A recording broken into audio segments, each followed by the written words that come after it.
बताया था, लेकिन आज एक बड़ा मामला बताने जा रहा हूं जो कि डेली डेली का बरेली में करोड़ों रुपए का चलता है। और ये मामला चलता है क्रिकेट पे जो सट्टा लगाया कहीं ना कहीं चूक कर जाएंगे, और इसीलिए बड़े से बड़े करप्शन जो साइबर क्राइम होते हैं वो पकड़े नहीं जाते हैं। ऐसा ही मामला कल मैंने आपको बताया था, लेकिन आज एक बड़ा मामला बताने जा रहा हूँ।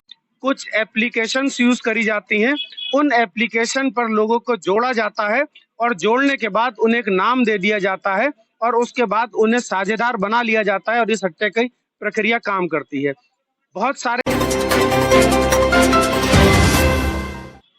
दुनिया में तकनीक जैसे जैसे विकास करती जाएगी, करप्शन भी उसी गति में आगे बढ़ता जाएगा।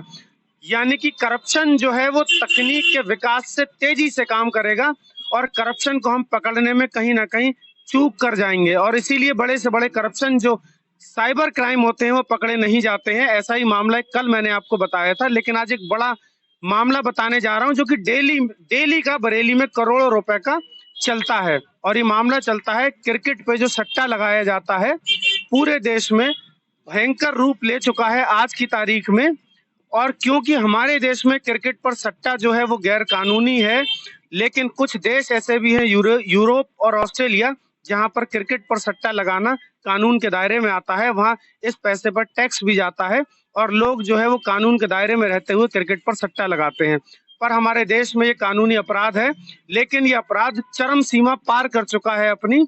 आज हमारे शहर में बरेली में करोड़ों रुपए रोज का सट्टा लगता है और करोड़ों रुपए का इस सट्टे से लेन देन होता है।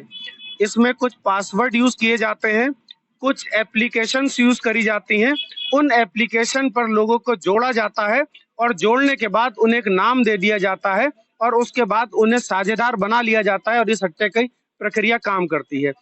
बहुत सारे कोडवर्ड होते हैं इनके पास, जैसे 1 लाख रुपए को ये 1 रुपए कहते हैं, 50 पैसे 50 लाख रुपए को 50 पैसे, या फिर अठन्नी कहते हैं, और 25,000 रुपए को ये लोग चवन्नी के नाम से बुलाते हैं। और इस तरीके से ऑनलाइन ये पूरा का पूरा सिस्टम काम करता है। बहुत जमीनी स्तर पर हम लोग इसकी सर्च कर पाए तो हमें ये पता लग पाया कि किस तरीके से ये पूरा सिस्टम काम करता है। ये सारा सिस्टम जो है वो गुड फेथ पर काम करता है, लोगों के भरोसे पर काम करता है, और इसमें एक दलाल होता है। वो दलाल लोगों को जोड़ता चला जाता है इस चैनल के थ्रू, और दलाल को दलाली मिलती है। प्रॉफिट और लॉस होने पर जो सट्टा खिलाता है उसे कमीशन मिलता है। इस तरीके से ये पूरा का पूरा सिस्टम जो है वो काम कर रहा है। कई सारे मोबाइल फोन यूज किए जाते हैं, कई सारे लैपटॉप यूज किए जाते हैं।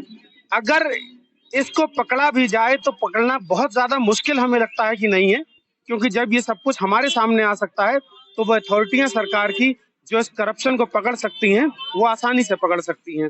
हमारे पास भी कुछ ऐसे तथ्य हैं, आज हम उसको उजागर नहीं करेंगे, कोशिश करेंगे कि ये चीजें ठीक हो जाएं। उसके बाद अगर लगता है तो ये हम देंगे भी जहां देना चाहिए इन सारे डाटे को, लेकिन इसको फिलहाल इस समय उजागर नहीं कर रहे हैं।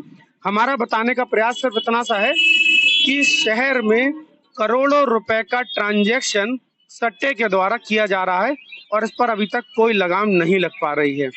कुछ सारे ऐसे लोग हैं जो शहर के बीचों बीच रहते हैं, फ्लैट से, होटल से, बाजारों से इस काम को आगे बढ़ा रहे हैं, लेकिन हमारे अधिकारी उसको पकड़ने में अभी तक असमर्थ हैं।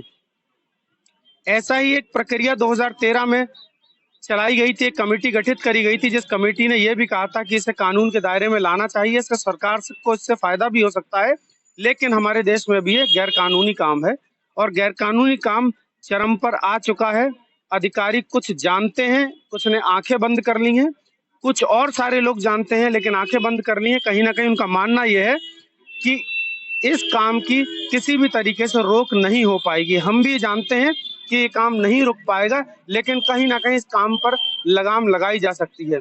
शहर के चुनिंदा लोग हैं जो करोड़ों रुपए का कारोबार कर रहे हैं, करोड़ों रुपए का लोगों को धोखा भी दे रहे हैं, लोगों को नुकसान भी हो रहा है, और गैर कानूनी काम से चंद महीनों में, चंद सालों में किराए के मकान से लेकर आज बड़ी बड़ी कोठियों में रहते हैं, बड़े बड़े फ्लैट्स में रहते हैं, बड़ी बड़ी गाड़ियां इस्तेमाल करते हैं। लेकिन आज तक उनसे ये सवाल नहीं किए गए कि ये सारी चीजें उनके पास कहाँ से आई हैं, कौन सा संसाधन है उनके पास ऐसा जिस संसाधन से 2-4 साल में करोड़ों रुपए कमाया गया, और अगर कमाया गया तो उस पर कितना टैक्स दिया गया, उसको सरकार को कितना रेवेन्यू दिया गया।